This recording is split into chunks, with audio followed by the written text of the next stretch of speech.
हे guys, good morning. Okay, तो आज का चालू करते हैं। आज तो मुझे आई गेस 8 वीडियोस बनाना पड़ेगा। मैंने ऑलरेडी मतलब ट्विटर में एक शेड्यूल काइंड ऑफ बना के ऑलरेडी आपको दे दिया है कि 8 वीडियो में आप क्या क्या एक्सपेक्ट कर सकते हो, you know, all the companies. तो I think I have to cover more than 40 names today, जिनका पिछले 1-2 दिन के अंदर उनका Q2 का नंबर आया। तो मैंने उनका सबका मीडिया डॉक्यूमेंट्स पढ़ा, फिर उनका इन्वेस्टर प्रेजेंटेशन पढ़ा। एंड ऑफ कोर्स जब मैं कोई भी बिजनेस को समझाता हूँ तो आपको तो पता ही है, राइट, मैं उनका बिजनेस मॉडल के बारे में बताता हूँ। पहले के क्वार्टर्स में मैनेजमेंट क्या बोला था, क्या गाइड किया था, उसके बारे में भी मैं आपको बताऊंगा। एंड ऑफ कोर्स अभी का एग्जीक्यूशन क्या चल रहा है, कौन क्या गाइडेंस दे रहा है, तो पूरा पिक्चर आपको मिल जाएगा for each and every company.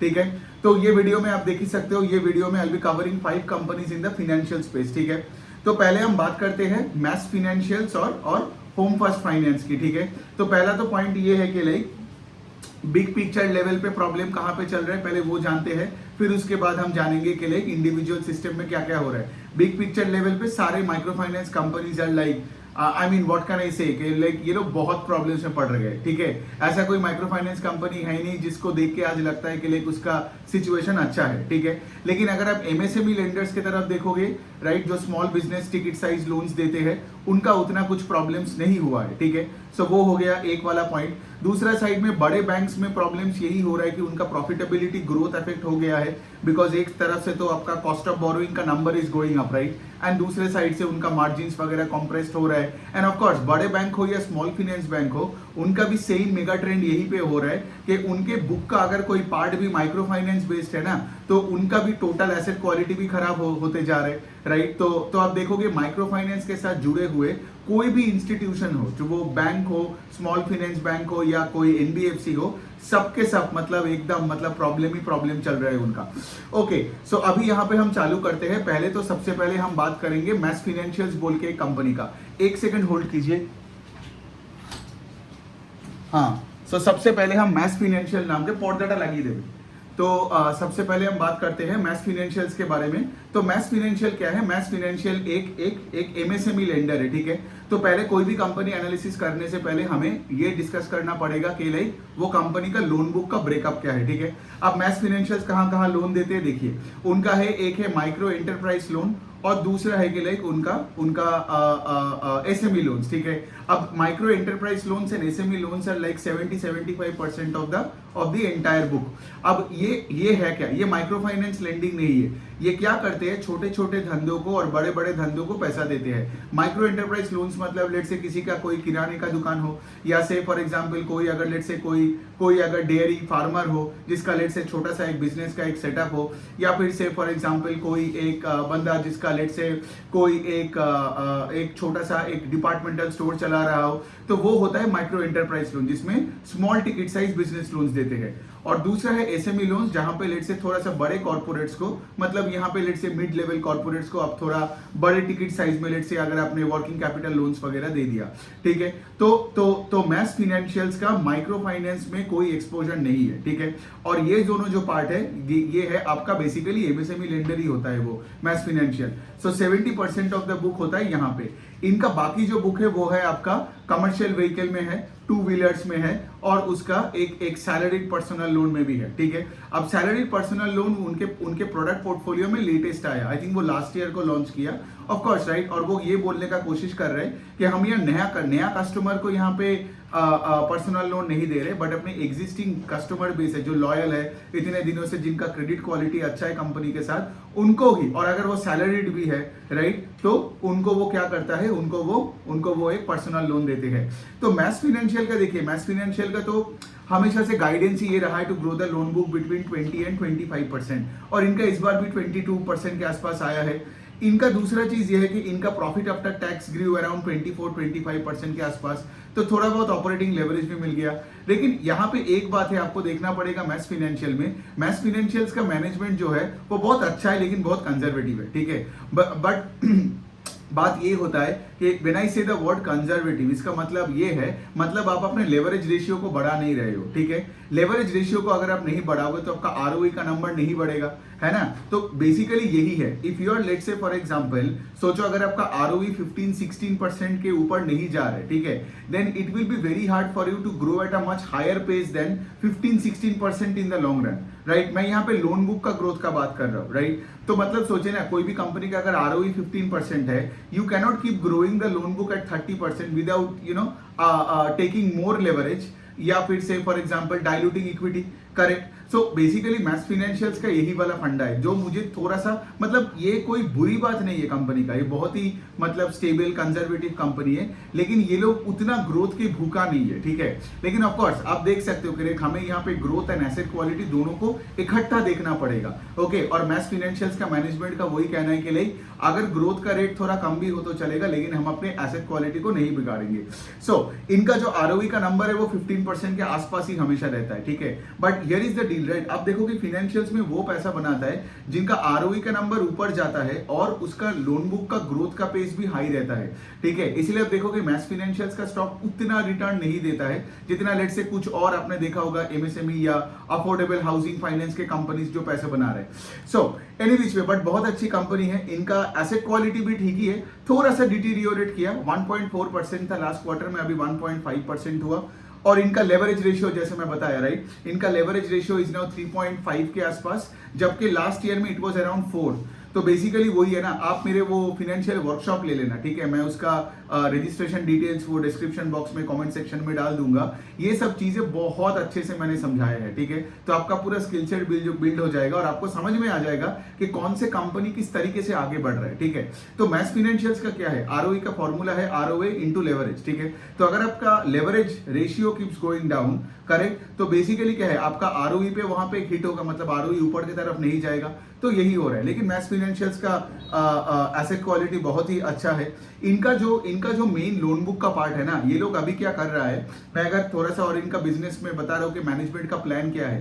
Plan यही है कि ये जो कमर्शियल व्हीकल और सैलरीड पर्सनल लोन और ये जो 2 व्हीलर लोन्स, ये लोग इस पे ज्यादा फोकस कर रहे हैं then let's say for example the micro enterprise loan. और इसीलिए आप देखोगे टोटल लोन बुक तो ग्रू अराउंड 22%, लेकिन the micro enterprise loans, that part of the book grew only 11%, and यहाँ पे this part of the book has to grow at a faster pace। क्यों बता रहा हूँ, because micro enterprise loans, मतलब ये छोटे छोटे बिजनेसेस को जो आप लोन्स देते हैं company, that is around 30-35% of the overall book, ठीक है। तो इसको तो चलना is extremely critical, of course asset quality को रख के। सो ये हो गया, आई think I have covered everything about the company. अब दूसरे कंपनी में चलो चलते हैं, बिकॉज सो मेनी कंपनीज है। तो दूसरा कंपनी है आपका home first finance, affordable housing space में है, टायर 1 टायर 2 सिटीज में ज्यादा इनका प्रेवलेंस है।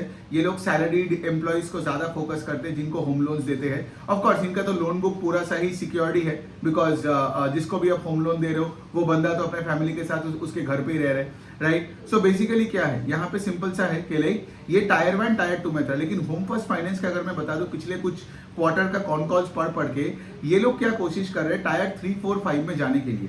सो अभी ये लोग क्या कर रहे हैं, incrementally self employed customer base को बढ़ा रहे हैं। क्यों, इससे आपको यील्ड ज्यादा मिलेगा, राइट। बिकॉज सी अगर आप सैलरीड एम्प्लॉय टायर 1 सिटी में किसी को देते हो तो आपका यील्ड उतना नहीं मिलेगा, लेकिन अगर आप टायर 3, 4 सिटीज में जाते हो, ठीक है, और आप से फॉर एग्जांपल आप सेल्फ एम्प्लॉयड लोगों को होम लोन देते हो, मतलब यही ना पिछला जो मैक्स फाइनेंशियल वाला वीडियो में जिसका लेट से कोई छोटा किराने का दुकान हो या मतलब छोटा मोटा कोई बिजनेस करता हो टायर 4, 5 सिटी में, उनको अगर आप होम लोन देते हो तो इससे क्या होता है, आपको यील्ड ज्यादा मिलता है। तो मैक्स फाइनेंशियल का क्या है बिजनेस मॉडल में, मैं पिछले कुछ क्वार्टर से और कॉन कॉल से यही देख रहा हूँ कि मैनेजमेंट का भी फोकस ज्यादा सेल्फ एम्प्लॉयड कैटेगरी में जा रहा है। और अगर मैं सेल्फ एम्प्लॉयड कैटेगरी में बोलूँ ना, तो आप देखोगे ये सब इंडिया शेल्टर और एप्टास और आवास, ये लोग सेल्फ एम्प्लॉयड कैटेगरी में ज्यादा था।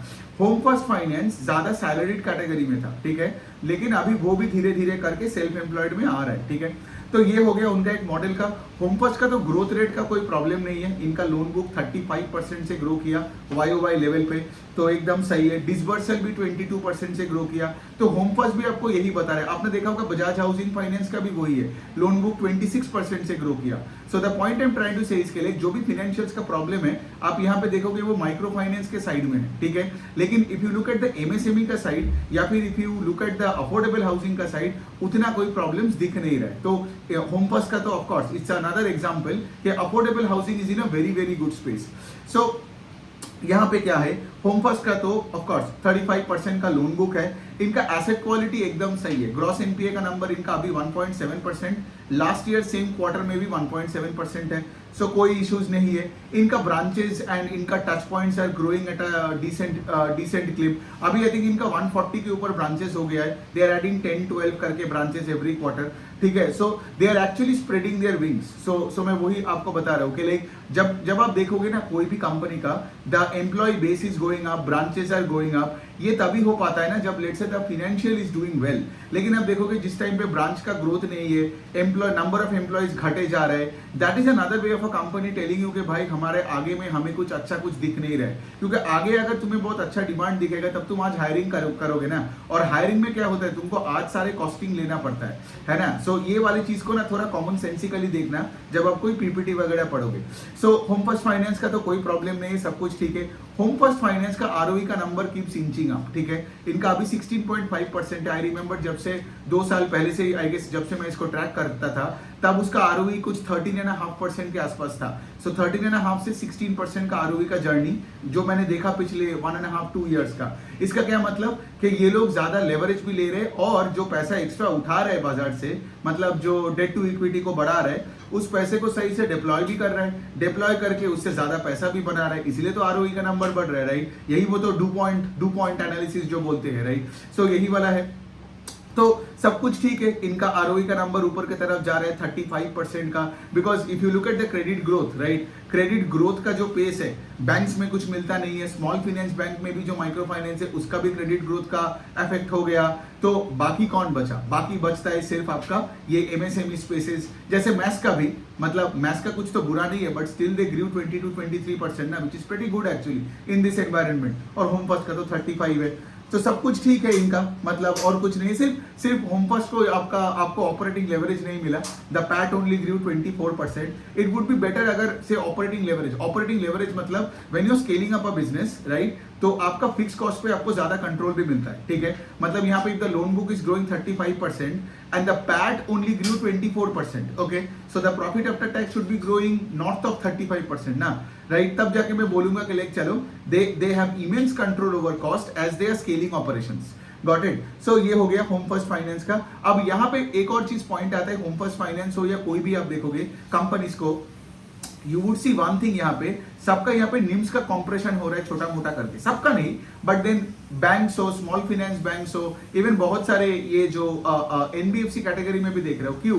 Because we are still in a high interest rate environment, right. तो यहाँ पे क्या है सबका जो, बिकॉज NBFCs का क्या है, अफोर्डेबल हाउसिंग हो, NBFCs हो, वो भी NBFC है, माइक्रो फाइनेंस NBFC भी NBFC है, तो वो लोग तो बैंक से पैसा उठाता है ना। लेकिन अगर आप देखोगे कि जब से ये रेपो रेट बढ़ गया है तो बैंक्स को तो ज्यादा पैसा, मतलब ज्यादा रेट से पैसा उठाना पड़ रहा है ना, मतलब they have to now they are getting more term deposits than let's say savings account and current account में ग्रोथ। इसीलिए आप देखोगे बैंक का किसी का कासा में उतना ग्रोथ नहीं है लेकिन TD में बहुत ग्रोथ है, टर्म डिपॉजिट में। तो बैंक अगर मोर एक्सपेंसिव पैसा उठा रहा है और बैंक अगर NBFC को लेंड करता है, NBFC आपको तो पता ही है, कोई भी अगर NBFC पकड़ लो उसका 50-60 इवन 70% का फंडिंग बैंक से ही आ रहा है, करेक्ट। तो बैंक से अगर ज्यादा रेट से पैसा उठा रहा है तो वो भी NBFC को ज्यादा ही चार्ज करेगा ना। एक और चीज है जो रिसेंटली हुआ NBFC में, जो RBI ने क्या किया, ये जो अनसिक्योर्ड लेंडिंग का क्रेडिट रिस्क बढ़ा दिया, ठीक है। तो क्रेडिट रिस्क बढ़ा दिया इन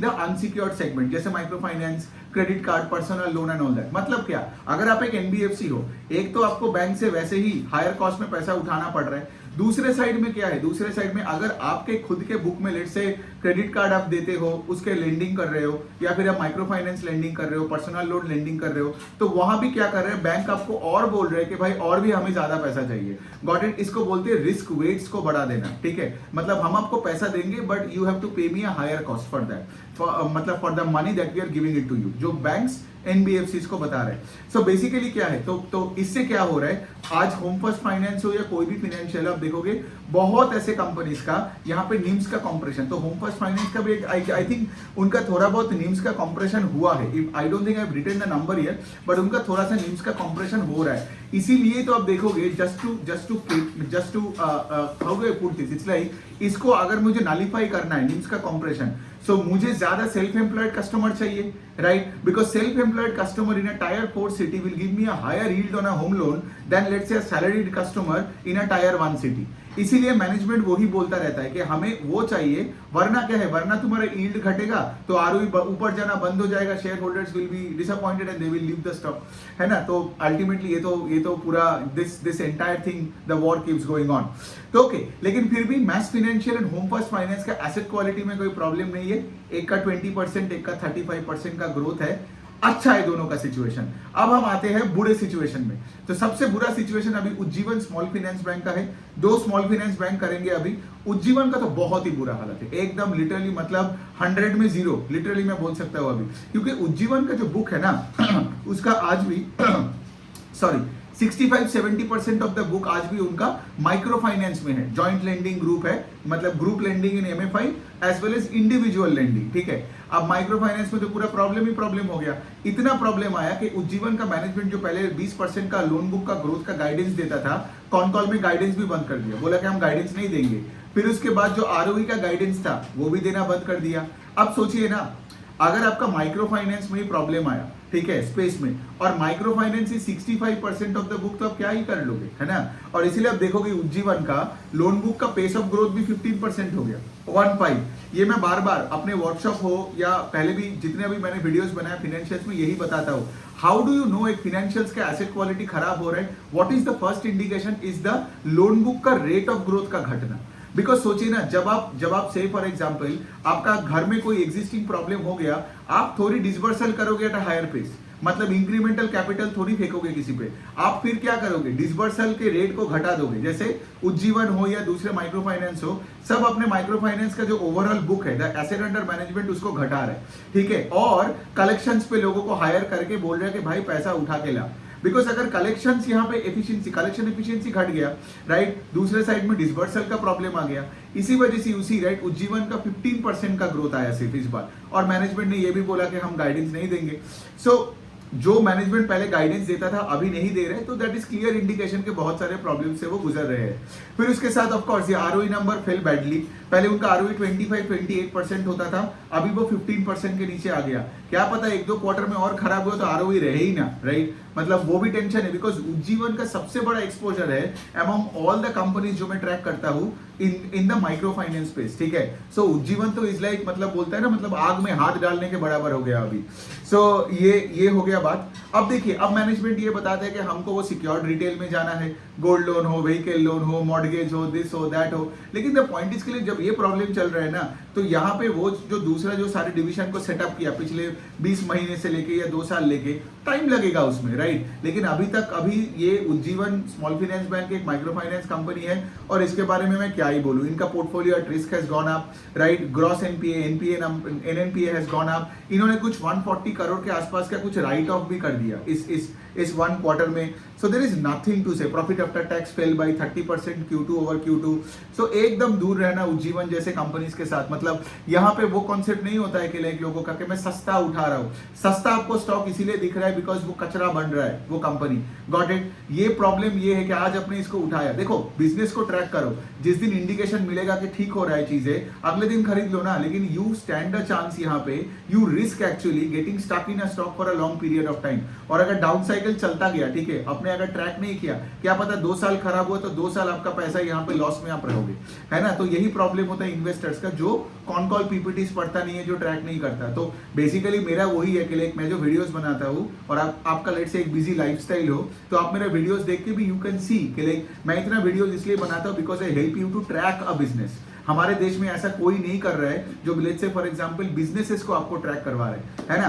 तो यही वाला एडवांटेज है आपका कि मेरा वीडियो देखने के बाद आप क्या करोगे, आप पूरा आपको समझ में आएगा कि दुनिया किस तरह से बदल रहा है। करेक्ट, अच्छा कंपनी बुरा हो रहा है, जैसे उज्जीवन 1 साल पहले अच्छा इन्वेस्टमेंट था, अभी बुरा इन्वेस्टमेंट बन गया, क्या पता 2 साल बाद अच्छा बनेगा। लेकिन आपको कब पैसा डालना है, कब पैसा निकालनी है, ये आपको तभी समझ में आएगा एक स्टॉक में, और आप एक अच्छा एसेट मतलब कैसा बोले, you will be a good capital allocator अगर से for example you track the business. और मैं वही आपको जितना हो सकता है मुझसे मैं आपको हेल्प करके देता हूँ।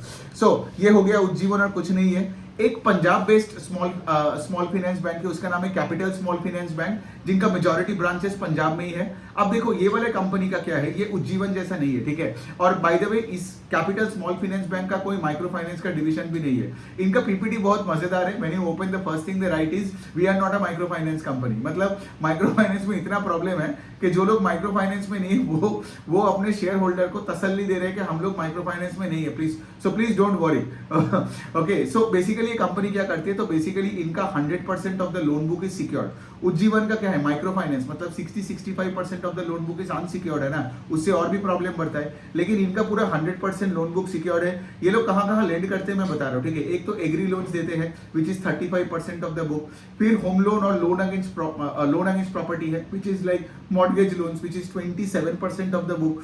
फिर ये एमएसएमई ट्रेडिंग लोन्स देते हैं, machine loan, supply chain financing के लिए भी देते हैं, that is I think around 20% of the book. और बाकी का जो 20% है वो उनका कॉर्पोरेट लोन्स है, गोल्ड लोन, व्हीकल लोन्स भी आई थिंक देता है, पैसेंजर व्हीकल लोन्स वगैरह भी देता है, ठीक है। तो ये बनता है बात। तो बेसिकली क्या है, पहला इसमें माइक्रो फाइनेंस का कोई निशान नहीं है, दूसरा पूरा बुक सिक्योर्ड है। लेकिन यहाँ पे क्या है, यहाँ पे इनका जो ग्रोथ रेट है वो मुझे उतना अच्छा नहीं लगा। मतलब इनका जो लोन बुक का ग्रोथ है वो सिर्फ 15% का है, ठीक है। डिपॉजिट का ग्रोथ भी बहुत ही मतलब टेपिड है, मतलब डिपॉजिट आई थिंक इनका ग्रो किया सिर्फ 11% से, है ना। तो कुछ खास नहीं। और इनका आरओई का नंबर भी 10% के आसपास है, ठीक है। सो बेसिकली क्या है, देखो अगर कोई फाइनेंशियल का आरओई का नंबर 10-12% के आसपास होता है, मेरे को सिर्फ उस नंबर से प्रॉब्लम नहीं है। लेकिन अगर मैं नहीं देख रहा हूं कि वो नंबर ऊपर की तरफ नहीं जा रहा है ना, तब मुझे प्रॉब्लम होता है, ठीक है, कि नंबर वही के वही आपका पड़ा है। तो आरओई 10% है, 10% का डिपॉजिट ग्रोथ है, लोन बुक 15% का है, लेकिन एसेट क्वालिटी ठीक है, ठीक है। मतलब अगर वही बात है, मतलब अगर आप मुझे बंदूक लगा के बोलोगे भाई उज्जीवन में लगाएगा या कैपिटल स्मॉल फाइनेंस बैंक पे लगाएगा, मैं बोलूंगा मैं कैपिटल में लगाऊंगा। एटलीस्ट यहाँ पे मेरा पैसा गवाऊंगा कम में, ठीक है। लेकिन बनाएगा कोई नहीं दोनों, ठीक है, बिकॉज यहाँ पे भी ग्रोथ नहीं है लेकिन एसेट क्वालिटी ठीक है। उज्जीवन का तो ग्रोथ भी गया बिकॉज एसेट क्वालिटी गया। समझ में आ रहा है खेल क्या होता है यहाँ पे। सो यहाँ पे क्या है, यहाँ पे और तो बोलने का कुछ है नहीं। इनका एसेट क्वालिटी ठीक है, बिकॉज मैं क्यों बोल रहा हूँ, बिकॉज इनका GNPA number is 2.6%, last year का जीएनपीए वाज 2.7%, और बस आरओए है 1.4% के आसपास। और कुछ मतलब it's a mediocre small finance bank. देखेंगे मैनेजमेंट कॉन कॉल में क्या बोलेगा एंड ऑल दैट, बट ठीक है, यही तक रखते हैं कंपनी का। मतलब खास कुछ ग्रोथ नहीं है लेकिन एसेट क्वालिटी ठीक है। और लास्ट जो कंपनी है पीएनबी हाउसिंग फाइनेंस कंपनी, बिल्कुल पसंद नहीं है मुझे ऐसे कंपनीज, ठीक है। ये पीएनबी हाउसिंग फाइनेंस कंपनी पहले क्या था, ये कॉर्पोरेट इनका एक लोन बुक हुआ करता था, ठीक है। फिर उसमें बहुत सारे घपला हुआ, बहुत सारे जगह में उन्होंने पैसे गंवाया। अब वो क्या कर रहे हैं, वहां पे जो बैड लोन्स बना, जो राइट ऑफ किया था, उसमें रिकवरी करके दिखा रहे हैं कि देखो हम रिकवर कर रहे हैं। ऐसे फाइनेंशियल हमें नहीं चाहिए। दूसरे साइड में अभी उनका क्या है, if you look at businesses like Canfin homes and PNB housing finance, ये कभी अफोर्डेबल हाउसिंग फाइनेंस में था ही नहीं। अफोर्डेबल हाउसिंग फाइनेंस मतलब यहाँ पे आप टायर 2, 3, 4 सिटीज में लो टिकट साइज होम लोन्स देते हो 10, 11, 12 लाख का। लेकिन ये सब Canfin homes and PNB housing finance ये सब 20, 25, 30, 40, 50 लाख का होम लोन देते हैं, ठीक है। और ये थोड़ा सा शहर और सेमी अर्बन एरियाज फोकस ज्यादा होते हैं।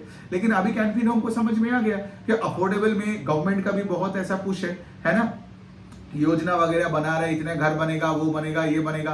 तो उसमें अफोर्डेबल हाउसिंग का स्पेस बहुत, मतलब space is absolutely booming, because यहाँ पे you must have seen right, मतलब यहाँ पे जो मैंने होम फर्स्ट फाइनेंस का किया तो वो अफोर्डेबल स्पेस में है, तो 35% से ग्रो किया। तो इसीलिए अभी क्या है, अभी ये सब पीएनबी हाउसिंग फाइनेंस, फिर एक और कंपनी एलआईसी हाउसिंग फाइनेंस, ये सब कंपनीज क्या कोशिश कर रहा है, कैनफिन होम्स भी, ये लोग क्या कर रहे हैं, धीरे धीरे करके ये लोग अफोर्डेबल स्पेस में ज्यादा फोकस कर रहे हैं। और क्या, और ये जो पीएनबी हाउसिंग फाइनेंस का है ना, मतलब इनका नेट इंटरेस्ट इनकम का ग्रोथ हार्डली है ही नहीं, बिकॉज इनका कॉर्पोरेट बुक तो घटते जा रहे हैं, गॉट इट। तो वहां पे क्या है, अगर तुम बुक घटाया, उसको राइट ऑफ कर दिया, तो वहां पे तो लोन्स में तुमको इंटरेस्ट नहीं मिल रहा है, लेकिन इनका मैनेजमेंट का वही कहना है कि ये लोग रिटेल के बुक को बढ़ा रहे, affordable housing, affordable and emerging housing में जाएगा और आगे जाके यहाँ से अपना निम्स वगैरह बढ़ेगा। और बाय द वे ये पीएनबी हाउसिंग का जो सीईओ है ये पहले कैनफिन का सीईओ हुआ करता था। पता नहीं ये लोग शायद अपने बीच में ये म्यूजिकल चेयर खेलते रहते हैं एंड मुझे उतना अच्छा नहीं लगता है। सो एनी विच वे, लेकिन एसेट क्वालिटी तो चलो मतलब इतना राइट ऑफ करके अगर रिकवरी कर रहे हो तो अभी एसेट क्वालिटी बेटर ही होगा, तो वही दिखाया इन्होंने। जीएनपीए 1.2% का है। चलिए, तो यहाँ पे हमने 5 कंपनीज को कवर किया और उसमें आप क्लियरली देख सकते हो कि लाइक उज्जीवन में मतलब उज्जीवन तो एकदम वही आग में हाथ डालने के बराबर हो गया। और बाकी जो 4 कंपनी है उनका एसेट क्वालिटी में उतना प्रॉब्लम नहीं है, मतलब उज्जीवन हो गया और फिर उसके बाद पीएनबी हाउसिंग का भी मतलब मैं कभी ऐसे कंपनीज को टच वच नहीं करता। कैपिटल स्मॉल फाइनेंस बैंक में कोई ग्रोथ नहीं है, लेकिन हाँ अगर मेरा इंटरेस्ट है तो फिर जो पहला 2 कंपनी है Max financials and home first finance, those are better companies, better in terms of growth, asset quality, management जब कॉल में बात करता है तो समझ में आता है कि हाँ भाई कंपनीज अच्छी है ना। सो यही है, ये है पहला वीडियो। आपका जो भी कमेंट होता, आज मुझे 7-8 वीडियोस बनाना पड़ेगा। सो इन एनी विच आपका अगर जो भी सवाल होगा या फिर आपको अगर कुछ पूछना है, आपका जो भी हो, आप मुझे कमेंट सेक्शन में आओ, डिस्कस करो मेरे साथ, राइट। आपका ओपिनियन शेयर करो।